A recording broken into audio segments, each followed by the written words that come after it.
going, I think, because we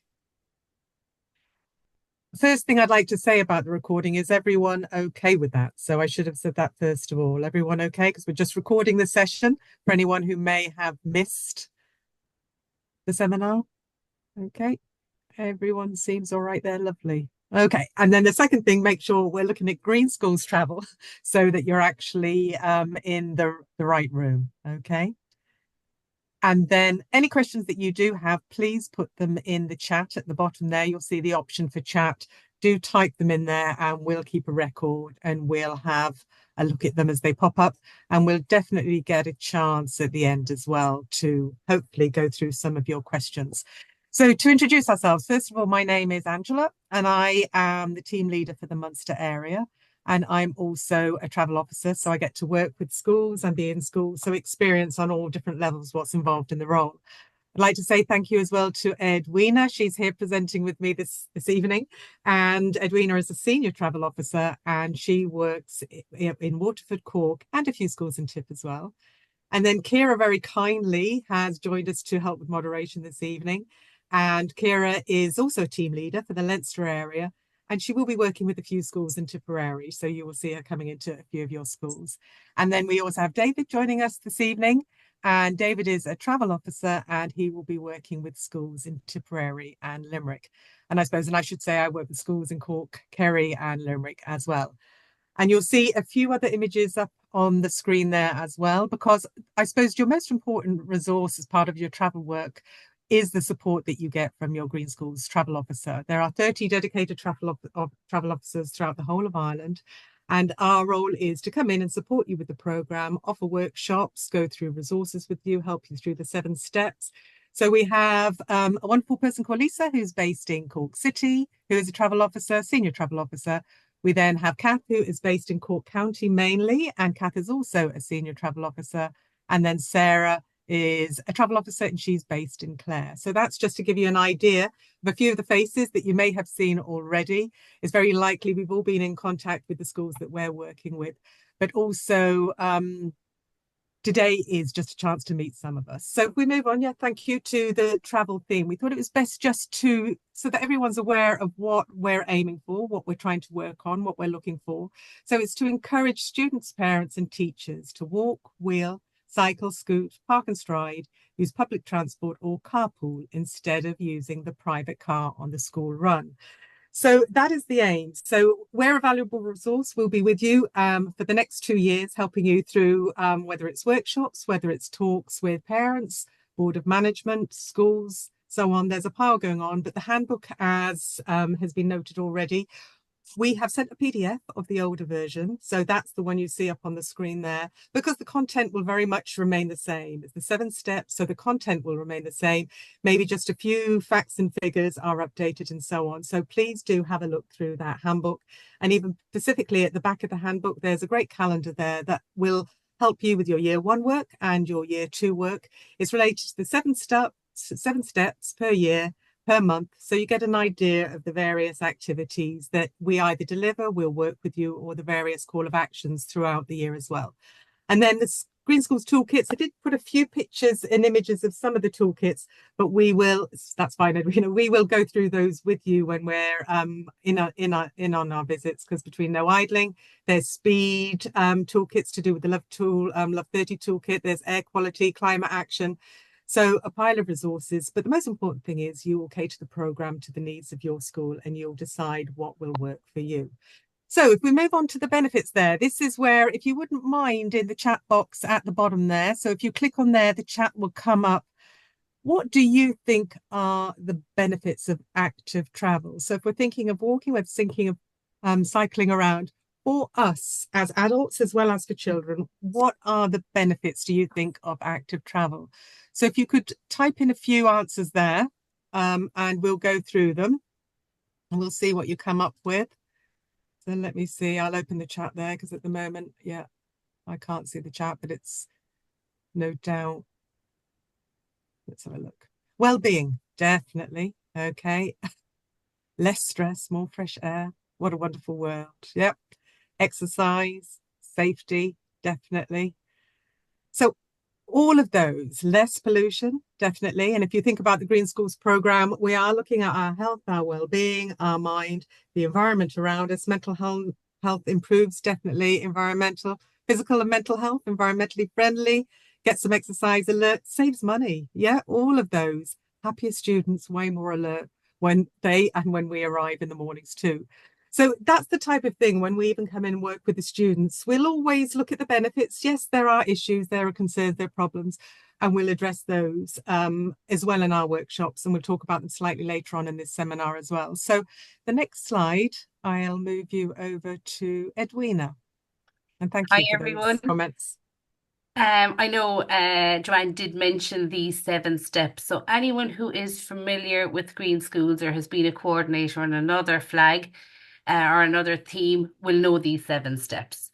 So the very first one is your committee. So it's to get a committee that represents your school. So try to get a mix of ages. Also, as you as a coordinator, if you can get a caretaker or a parent or another member of staff to help you out, that is fantastic.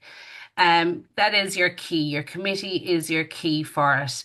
Next is your environmental review, and your travel officer will help you with every step of this. So you do a travel survey to start, and we'll talk a bit more about the environmental review on the next slide. But we have travel surveys, speed surveys, and walkability audits. They're all part of it. Next is your action plan. And again, I'll go into more detail about that.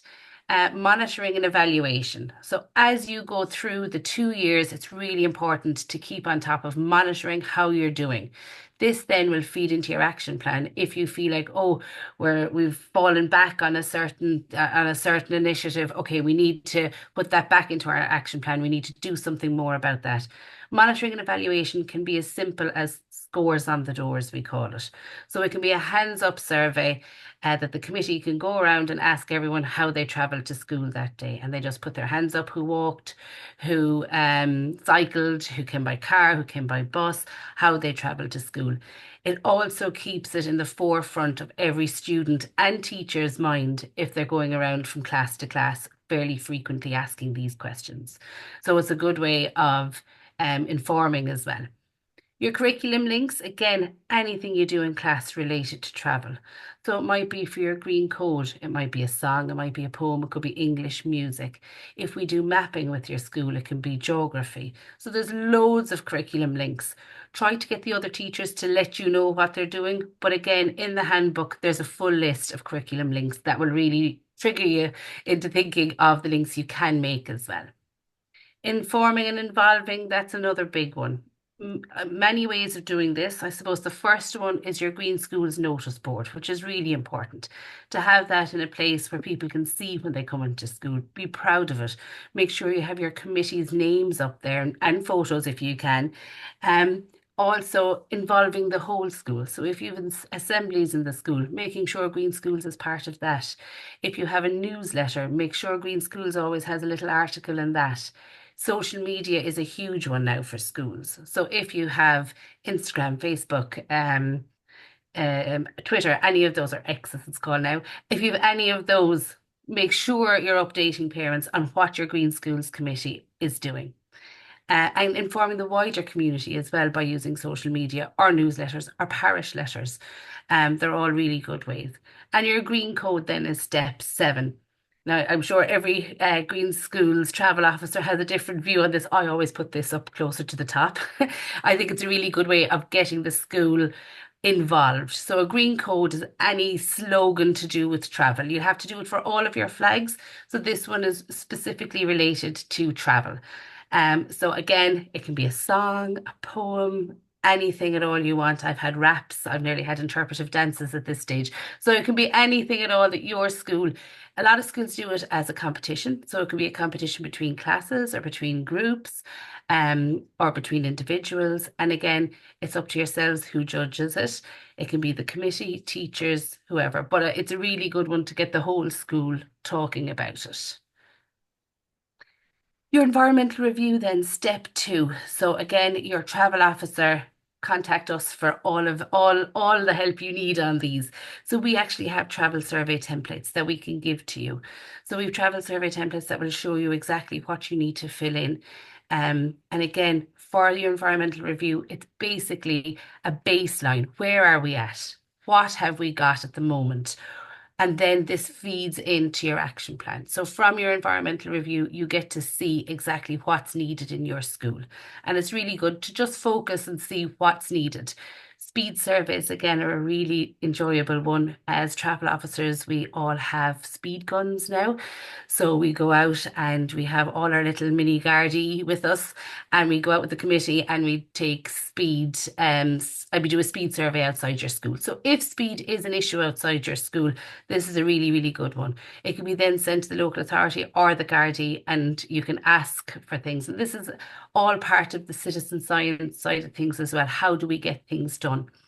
Traffic surveys as well. If it's very busy where your school is, we do traffic surveys as well, just to see what types of traffic. Is it heavy goods vehicles? What times the traffic are at its worst? And again, speeds relating to that. A no idling survey is excellent as well. So some schools will have an issue with parents parking outside the school and leaving their engines on. So with the no idling survey, we have an excellent toolkit which goes through all the myths versus the facts to do with idling. So we send this to parents. Parents are asked to make a pledge to turn off their engines. The committee survey the cars before they send out the myths and the pledges, and then they survey after to see have parents turned off their engines. So, for example, I had a secondary school last year, and the committee found out that one of the buses, one of the big 52-seater buses, was idling for 38 minutes outside the school for collection time. So they actually did up how much that would cost and sent it to the bus company, and the bus no longer idles outside. So it's all the links to air quality, health, all of those things that link to idling. Then for infrastructure, so they're sort of our behavioural ones that we work on. Infrastructure, then your travel officer will conduct a walkability audit with your school, which is really just walking a route where you feel a lot of students might be coming from and can't walk from, or do walk from but don't feel fully safe. So we do a walkability audit afterwards. We look at things like footpaths, signage, everything to do with how it looks and feels walking. We do up a report afterwards. We send it to the local authority and we ask them, is there anything they can do about it? Cyclability audits as well. We do those for schools who wish to encourage cycling within their school. And then other ones we do mapping. So there's a number of different ways that we can do mapping. So it's just to find out what areas your students are coming from, and is there clusters that we can maybe encourage a bus route investigation on, or carpooling, or is there ways that we can make it more sustainable? And awareness surveys also. It's how aware are your students and staff of sustainable travel. So just I'd ask you again to open up the chat if you could, and just write in any barriers that you might think, just relating to your school in particular, if there are any barriers that you feel your school will have working on this flag in particular. I know some rural schools feel like, well, we can't do a lot of walking or cycling, but really there's loads of other ways. I work with a lot of rural schools, and yeah, safety is a huge one. Yeah, very busy road. Parents nervous, absolutely. Parents are nervous. Lack of footpaths, speed is always one. Yeah, parents nervous of children walking and cycling. Yeah, no footpaths. And again, the footpaths is something that we can look at in our walkability audit and highlight with the local authority. Parents are driving mostly, yeah, and some rural schools that will be the case. There may not be a bus route, so then we look at other things. We look at no idling. Is that an issue outside? We look at awareness. So it's all about giving the students those skills as well, and that knowledge about why we should be travelling more sustainably. Yeah, not possible for children to walk to school. Weather, that's always one that is brought up. But a colleague of ours actually did a survey a couple of years ago, and I think it was, correct me on these figures, it was only something like 8 days where you couldn't walk to school because of weather, when they actually looked at the previous year of the days that we're in school and the and the times we go to school, that weather actually wasn't that bad an issue. And again, we have much the same climate as Copenhagen, and they're known for their cycling. So weather can be an issue, but there are ways around it as well. Um, okay. So you're moving to us. Okay, so routes will be changed. Yeah, and that we often have that with schools as well. There's nothing we can't work around. Some schools are, I suppose, afraid to tackle travel, but absolutely, we've worked with big schools, small schools, rural schools. There's none that we can't help out with. Okay, back to you, Angela. Thank you very much, Edwina. And I think that is the major point to say. Raising awareness is what the program is about. And yes, we're talking about walking, cycling, and so on, but the environmental review really does help a school bring across the actions that they feel that they would like to work towards and the actions that will work for them. So, an action plan, all about being smart, your SMART goals. So, being specific, measurable, achievable, realistic, and having a time frame. And as teachers, we're used to planning. There's a lot involved. So we're looking at that type of thing with every activity we're doing throughout the day. So the same applies with the green schools. You'll have conducted your environmental review. You will know how children travel to school. You'll know the direction they're coming from, how far away they are from the school. Is it possible to walk? Is it possible to cycle? Could we use public transport? We have a lovely pilot that worked very, very well last year called Bus in the City. So that's even a communication with one of my new schools at the moment. We're talking about bringing that idea in. Are there any public bus stops near you? Even in rural areas, that can be approached too as well. So there's all these different modes of transport. Your environmental review will help you collect that. So what are you going to do? How are you going to do it? Who and when? And with your action plan, we have templates. We will come in and do an action planning workshop with you. We can support, we can guide you through this actual step. And it's to look at your action plan as a live document. It's not something after the 2 years and you say, right, what have we done? And we start listing the things. Actually have a look in your discussions, in your committee meetings. What ideas are the students, are yourselves coming up with? What are the issues? What are parents coming to you with? What are the students and what are the teachers saying? So it's looking at it as a whole program.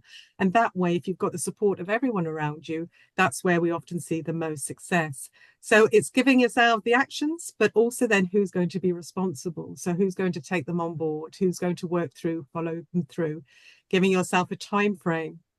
And also then just, has it worked? Has it not worked? Because we know ourselves, sometimes there are things that just for whatever reason haven't worked, and able to discuss that and learn from it and move on. So the action plan is thinking about what you'd like to promote, having your aims, but having your targets. So it could simply be, we'd like to raise awareness within our school. It could be, we would like to promote walking by 5%. We would like to see a reduction in car use by 5%. So it's having an aim, having a target, having actions, but also just that whole element. Are we able to achieve those between year 1 and year 2? And you often find if things are written down, we will remember them, because I've got lists everywhere. As I'm getting older, I'm forgetting this and that. And it's the students that come back and say, Angela, we've done this, we've done that. Today, I was in a school and an action plan, which was completed up to June of last year.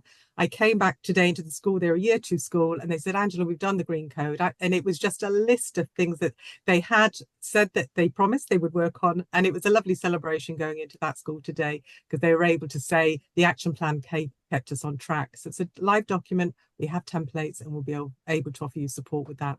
So we'll move on to an example there that we have, just a very brief example on the next slide.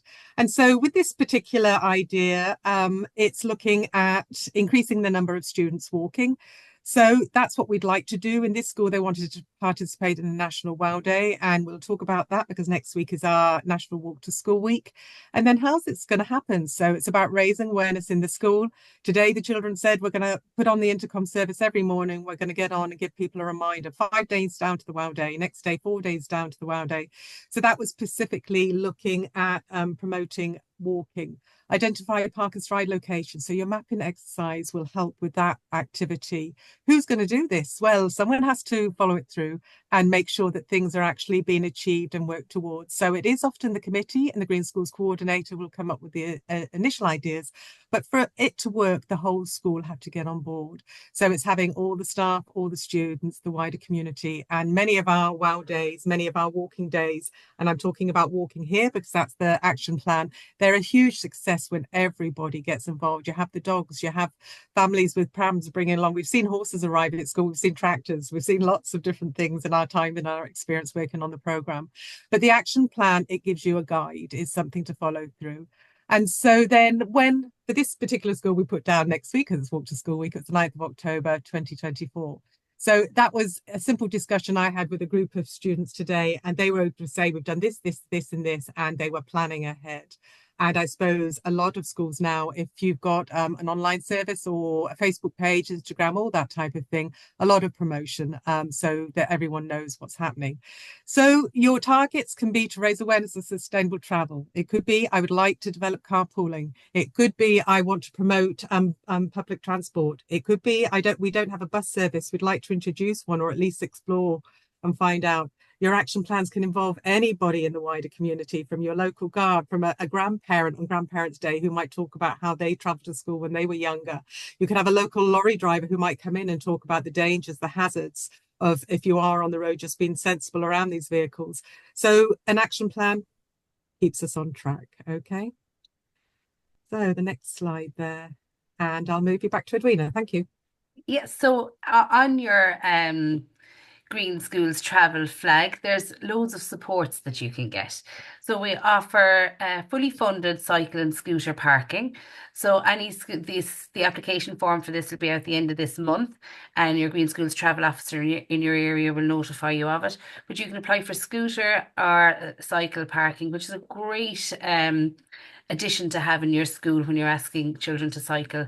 There's also cycle right grants, so you can apply for funding for cycle right grants. So that's done usually over 6 weeks in the school with older classes, and it teaches them all the skills they need on the road. So it's a fantastic life skill for students to have.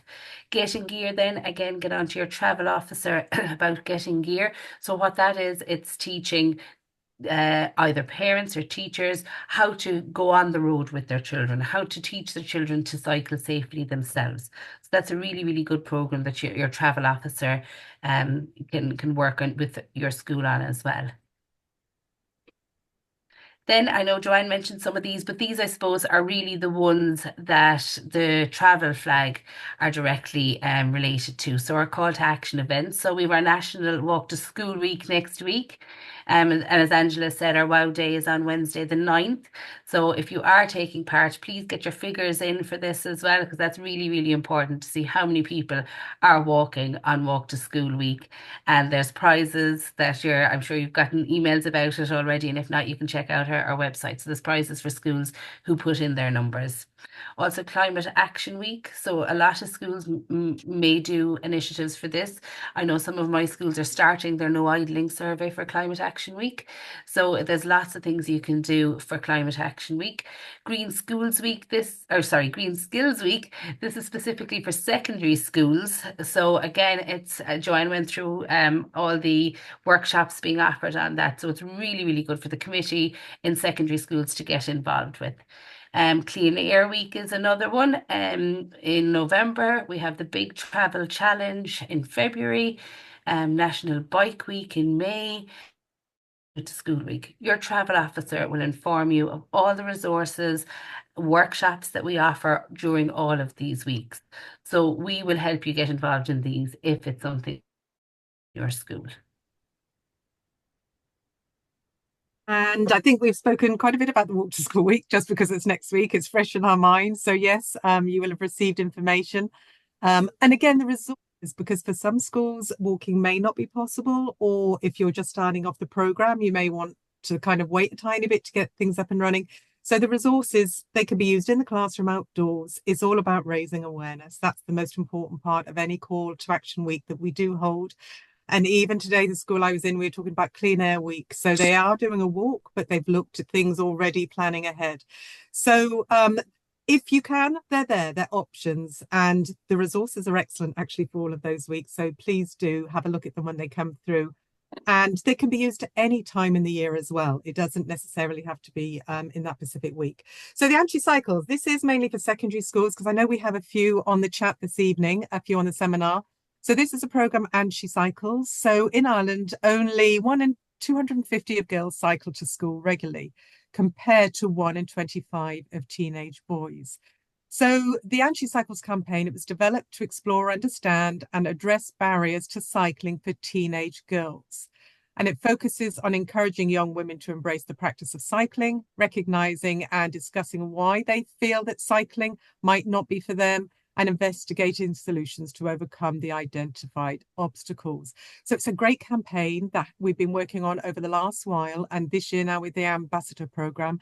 And even Scotland has come to us asking for advice for images for our toolkits and so on, and even as far as Australia. So it really is becoming a huge campaign.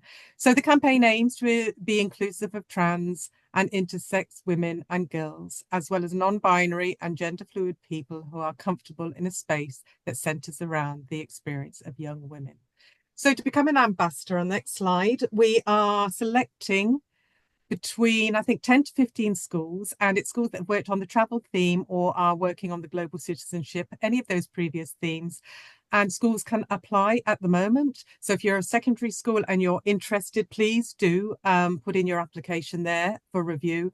And it's 4 phases to the program. So an application, there's training events, some in person, some online. School then takes actions which they decide to undertake and work on within the school. They put together a portfolio presentation, and then there's an award ceremony at the end. And it really is quite an amazing program. And the toolkit as well has got some great ideas that we even use in our secondary schools if schools haven't decided to go ahead with the program.